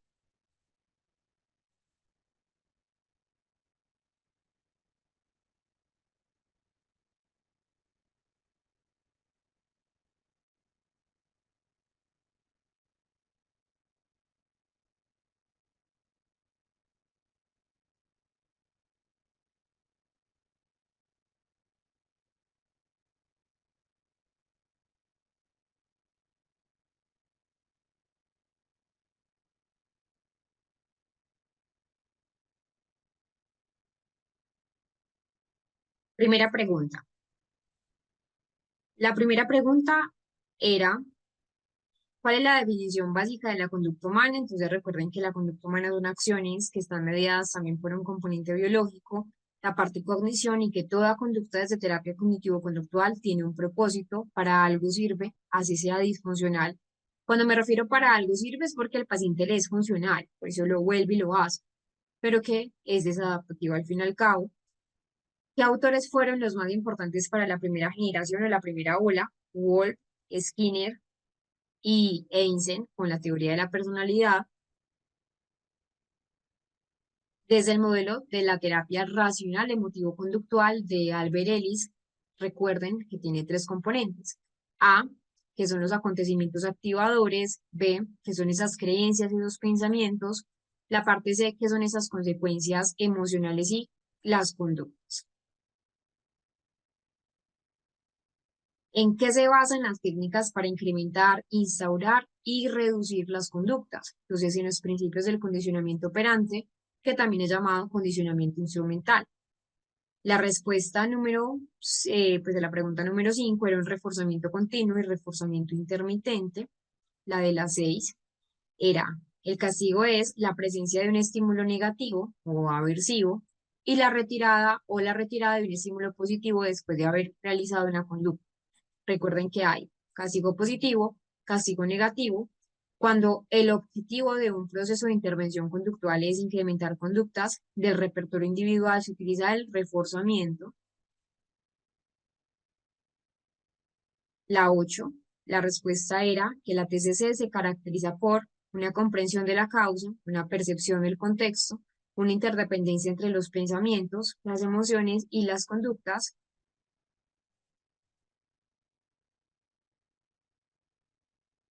Parte de los principios básicos del conductismo, como el ambientalismo, el mecanicismo, el condicionamiento, y utiliza variables intermedias para el análisis, la predicción y el control de la conducta, que sería el neoconductismo. Condicionamiento clásico, que utiliza estímulo neutro, estímulo condicionado y respuesta incondicionada. Una diferencia entre condicionamiento clásico y condicionamiento operante es ninguna de las anteriores. Recuerden que esa definición la ampliamos bastante. Se basa en la aplicación del análisis experimental de la conducta a los problemas de importancia social, el análisis funcional aplicado. La terapia cognitivo-conductual se basa en gran medida en el modelo cognitivo que explica simplemente que la manera en que nosotros percibimos las situaciones influyen en cómo nos sentimos emocionalmente. Recuerden que se basa muchísimo en la teoría, pues bueno, en la parte filosófica que nos deja Epicteto, muy estoico, y Marco Aurelio, que también es estoico, que realmente pues los invito como a que lo lean, son muy, muy interesantes, como tal, no hablan de la terapia cognitivo-conductual, son filósofos y en esa época obviamente no estaba la construcción teórica y metodológica que tenemos, pero que sí es importante entender esas bases de dónde surge el estoicismo, muy centrado en la terapia, bueno, la terapia cognitivo-conductual centrada en el estoicismo. ¿Cómo sabré si la terapia está funcionando? Entonces, la mayoría de los pacientes nota una disminución en sus síntomas, lo reportan, no solo los pacientes, sino también pues los familiares, los acompañantes. ¿Cuál es el modelo técnica de terapia cognitivo-conductual más eficaz y eficiente en el trastorno límite de la personalidad? Entonces recuerden la que acabamos de ver, la DBT, terapia dialéctico-conductual. Técnicas operantes, primera ola, primera generación. ¿Qué concepto debemos tener presente para las técnicas de incremento y mantenimiento de conductas? El programa de reforzamiento, reforzador y refuerzo. Son tipos de reforzadores, ninguna de las anteriores. Existen dos tipos fundamentales de castigo basado en la retirada de estímulos, tiempo fuera de reforzamiento y coste de respuestas. Y se trata de que las conductas deseables reciban siempre una consecuencia positiva, es el programa de economía de fichas.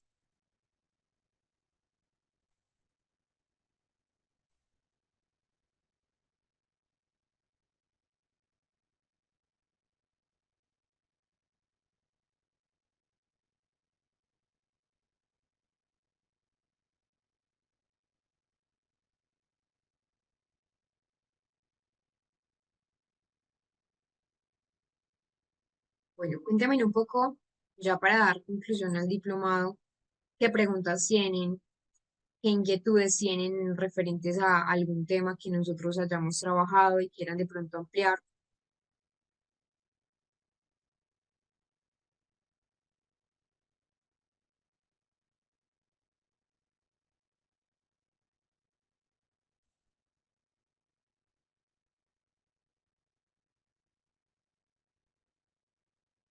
Bueno, Shirley, ya va a responder tu primera pregunta, voy a responder primero las otras. Eh, Ese seguimiento telefónico del DBT es tanto nosotros a ellos y, por ejemplo, en caso de emergencias, pues a veces los pacientes, nosotros ya espaciamos ciertas consultas. Ya de pronto cuando el paciente va teniendo ciertas habilidades, lo que hacemos es espaciar en el tiempo, porque recuerden que pues la idea no es que el paciente todo el tiempo o toda su vida esté supeditado a, a terapia cognitivo-conductual, la idea es que sea de corte breve. Pero en el TLP hay algo importante y es que los pacientes, a veces como tienen crisis, como el paciente que les estaba, la paciente que les estaba comentando ahora, la idea es que también tengan pues como un número de telefónico de emergencia. Esto no lo hacen todos los terapeutas, es decir, no es como un requisito puntual que sí, debe ser como eh, eh, que el terapeuta tenga o le brinde el número del paciente. No, eso es como muy como a juicio clínico, pero que sí es importante, esa comunicación como bidireccional. No que se vuelva un componente dependiente, porque también pasa entonces que todo el tiempo entonces te va a estar llamando y no, y la idea es que el paciente sea autónomo en esa parte. Pero en ciertos momentos de crisis, como el momento de crisis que te conté ahora de la paciente, donde obviamente ya estaba en crisis, ella ya se quería lanzar a un carro, incluso, bueno, algo que no les dije es que la paciente dijo, yo me voy a tirar al río, al lado de la autopista al río, pues el río Medellín, y como les digo, es muy peligroso el río Medellín, pues porque tiene mucha corriente. Entonces ella inmediatamente cuando el novio le dijo algo que no le gustó, que ya recuerden, y no iban a terminar, el novio dijo, bueno, es que tú estás, no me acuerdo cómo fue la pelea, pero ella percibió que la iba a dejar y porque no la dejara, entonces se iba a tirar como al río, pero sí, la idea es que sean ese tipo de aspectos. Y tu primera pregunta es, por ejemplo, qué libros, qué técnicas, pues la pregunta que nos hace es la siguiente para las personas que de pronto nos ven en diferido. ¿Qué libros nos puede recomendar para aprender más técnicas de intervención en terapia cognitivo-conductual y para enriquecer nuestro vocabulario en psicología? Entonces, una terapia, pues o más bien un libro que me encanta, yo se los había mencionado, es el libro de Judy Beck. Judy Beck es muy de la segunda generación, muy de corte Beck, obviamente. Entonces es un clásico fundamental que debemos leer en terapia cognitivo-conductual. De allí, de la terapia cognitivo-conductual, el libro se llama así, Terapia cognitivo-conductual, conceptos básicos, eh, terapia cognitivo-conductual, conceptos básicos y avanzados, es de Judy Beck. Lo pueden encontrar creo que también pues como físico, pero sí, es un clásico fundamental que debemos leer. Ahí, de hecho, están como los mandamientos que yo les expliqué, como entre comillas mandamientos, pero que son principios de cómo nosotros deberíamos abordar, por ejemplo, a los pacientes. Nos presenta todo el modelo de terapia cognitivo-conductual. Realmente pues es como muy claro, nos da herramientas también para esas formaciones técnicas para abordar a los pacientes de pronto que son pacientes complejos. Entonces es ideal, sí, la verdad es ideal para diferentes diagnósticos. Hay otro que es terapia cognitiva, de hecho, pues Beck y otro autor que en ese momento no recuerdo el nombre, pero también es de Beck, no de Judy Beck, sino de Aaron Beck, el que ya formalizó la terapia cognitiva eh, nos muestra como varios aspectos para poder profundizar la terapia cognitiva, aplicada sobre todo a la ansiedad generalizada, esa fobia social y el TOC, de hecho también el TOC, que creo que al grupo le interesó mucho el TOC. Hay uno que, bueno, otro, eso es como para profundizar en las técnicas. Hay otro que es de Arturo, creo que el apellido es Arturo de Silva, y pues que lo leí ya hace algún tiempito, donde nos da como técnicas, pero muy clásicas, conductuales clásicas, clásicas y modernas. Eh, lo puedes como encontrar.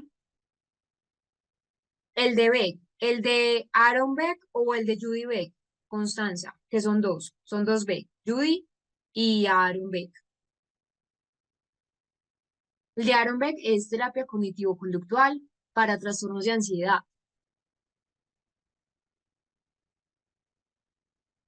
Ah, bueno, y la otra pregunta que nos hacía Shirley era, por ejemplo, ¿qué libros son buenos para aumentar como el vocabulario a nivel de psicología? Creo que esos libros sí te sirven bastante, pues les sirven bastante, pero también eh, eh, vamos a encontrar libros, por ejemplo, pues no es un libro, pero sí es un diccionario de psicología donde hay muchos términos. Lo malo de pronto es que pues no todos los términos son de terapia cognitivo-conductual, pero yo creo que uno debe no ser ecléctico pues como en todos no en todas las técnicas o en todas las corrientes, porque yo ahí sí tengo como los límites, ¿cierto? Ser eclécticos dentro de la misma terapia, respetar mucho las otras modalidades de pronto terapéuticas, pero sí tener de pronto como un lenguaje muy claro desde la terapia cognitivo-conductual. Este que te digo del diccionario en psicología, creo que te puede servir. Es ideal para de pronto estudiantes o ya profesionales, pero creo que igual también como en los libros uno va aprendiendo como la parte de, de los aspectos, pues como técnicos o teóricos. Ah, bueno, otro es, se me escapa el nombre, son diagnósticos, me apagó la cámara.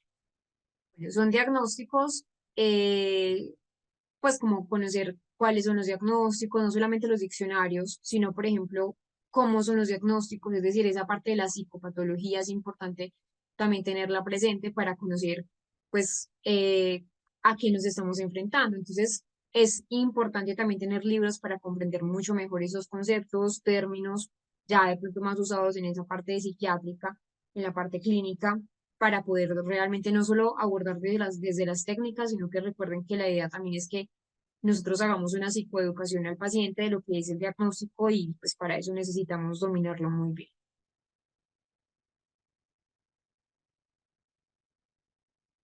Exactamente. La herramienta fundamental es la observación, es el análisis clínico.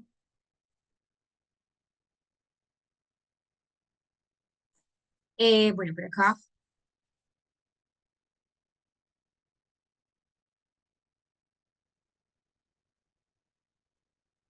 otra pregunta que veo por acá. Sí, el de Silva, el de Arturo de Silva se llama técnicas de modificación conductual, técnicas de modificación de conducta. Sí, lo pueden buscar así. Igual buscan Arturo de Silva y modificación de conducta. Creo que al principio es manual de técnicas de modificación conductual, pero no estoy segura si es manual de técnicas de modificación de conducta o manual de técnicas de modificación conductual. Igual, pues el autor es muy claro, es Arturo de Silva. Ahí lo pueden como encontrar.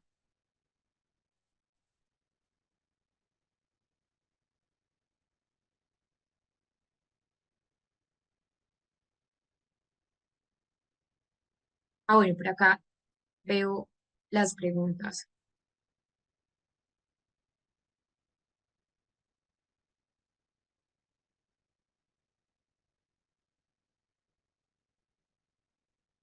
Bueno, las preguntas que nos hace María G son las siguientes. Te las voy a contestar como en orden. La primera pregunta que María nos hace es cómo discernir entre TLP y trastorno afectivo bipolar al momento de evaluar al paciente. La segunda pregunta es para el trabajo con grupo de apoyo, familiares, pareja, amigos, etcétera. ¿Qué pasa si el paciente no tiene redes de apoyo? Pues de hecho es muy común. Existe la tercera, existe el psicópata narcisista como existe el diagnóstico existe el psicópata narcisista como diagnóstico prominente tal o es parte de un TLP. Bueno, lo primero es cómo, la primera pregunta es cómo diferenciar entre el TLP y el trastorno afectivo bipolar. Es la ciclotimia, que yo les mencionaba ahora. Hay un curso de los síntomas que es diferente. En el TLP son rápidos, son sumamente rápidos. Es decir, cuando me refiero a rápidos, es que el paciente puede estar muy bien en un momento y al otro momento algo le molestó o algo de pronto no estaba dentro de sus expectativas y cambia de humor en minutos o en horas. Ahí está lo que yo les decía también como de la de evaluación de sus cercanos. Mientras que en el trastorno afectivo bipolar son más duraderos, son ciclotimias. Entonces, duran semanas, días y el desencadenante en el TLP son las relaciones, son las situaciones, son como factores de estrés, pero principalmente el factor desencadenante en el TLP es como esas relaciones interpersonales. Mientras que en el TAP, trastorno afectivo bipolar, no siempre hay un disparador claro, son ciclotimias. Y también hay alteraciones en el TL, en el TAP más persistentes, mucho más clínicas, son muy fáciles de observar porque como les digo, son cíclicas, se ve muy claro en la manía, es decir, esa impulsividad es muy clara en la manía, mientras que, por ejemplo, en el TLP, la impulsividad es más desde las relaciones afectivas. Y que las relaciones interpersonales en el TLP son muy características porque son, no lo quiero llamar así porque no es así, pero como patológicas, crónicas, muy excesivas, muy dependientes también, son estables, no temor al abandono en las relaciones interpersonales, pero por ejemplo en el TAP, en el trastorno afectivo bipolar, que hay tipo 1 y tipo 2, eso también hay que tener claro, pero no lo quiero pues como ahondar acá, no sé por qué se me está apagando la cámara.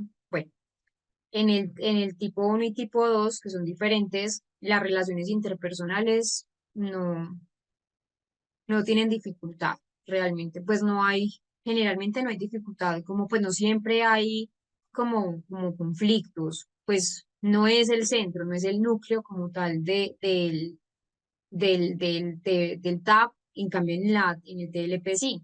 Las autolesiones son menos frecuentes en el TAP, mientras que las autolesiones en el TLP están ahí. Y Eh, lo importante es saberla diferenciar con una evaluación clínica.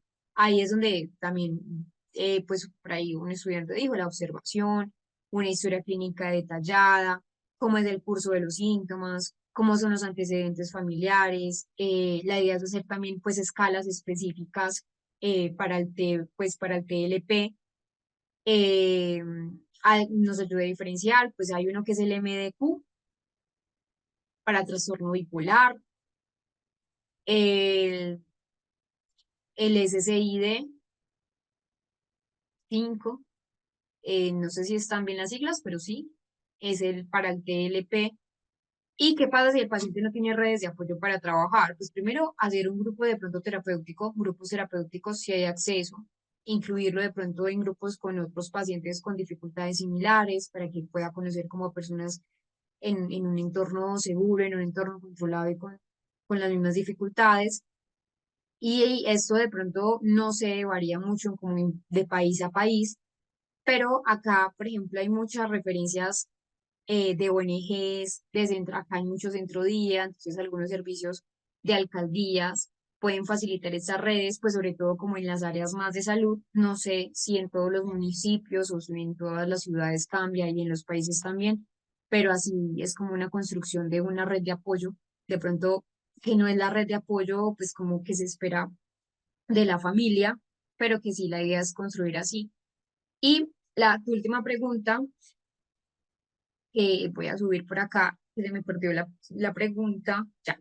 ¿Existe el psicópata narcisista como diagnóstico prominente tal o es parte de un TLP? No, son diagnósticos, pues, aparte. Es decir, no existe un diagnóstico llamado psicópata narcisista como tal, pues no es un diagnóstico. Es decir, la psicopatía Es un constructo asociado principalmente a un trastorno de la personalidad antisocial, que sería TAP, TAP, trastorno de la personalidad antisocial, por sus siglas en inglés. Y ahí es donde está, digamos, un énfasis en esos rasgos de falta de empatía, de manipulación, de frialdad afectiva, pero como tal no hay un diagnóstico psicópata narcisista, no. ¿Qué es? Y bueno, y hay otro trastorno de la personalidad, que es el trastorno narcisista de la personalidad, que ya es un diagnóstico más formal, pero es diferente, donde está centrado entonces en la grandiosidad, en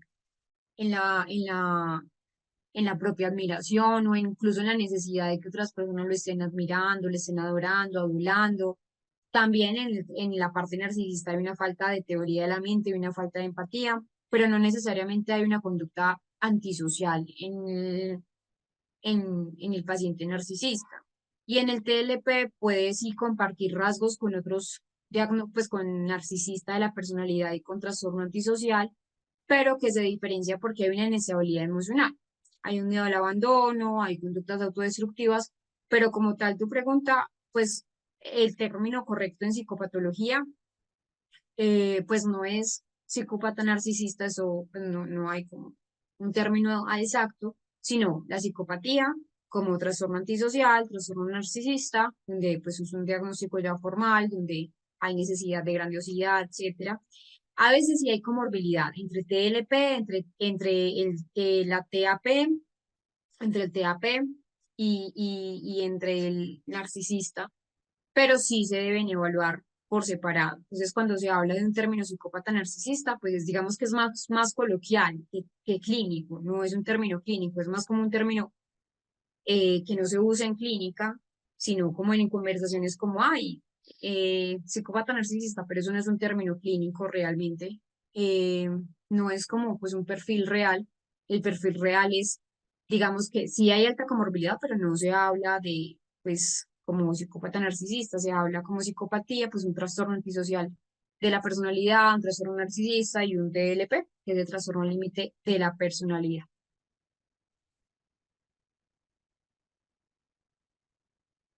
Bueno, entonces vamos a dar acá el cierre al diplomado.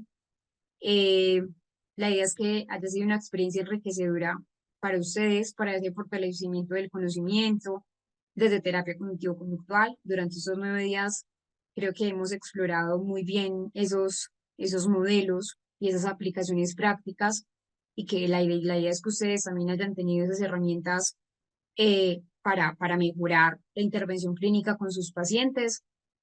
Ahora digamos que el desafío es seguir practicando, es seguir profundizando lo que aprendimos. Recuerden que el conocimiento siempre se debe eh, estar en continuo conocimiento, estar en continuo proceso de aprendizaje. La idea es que siempre podamos aprender, así ya sepamos lo que es todas las técnicas, todos los métodos, seguir aprendiendo. Hay muchas cosas que a veces se nos escapan.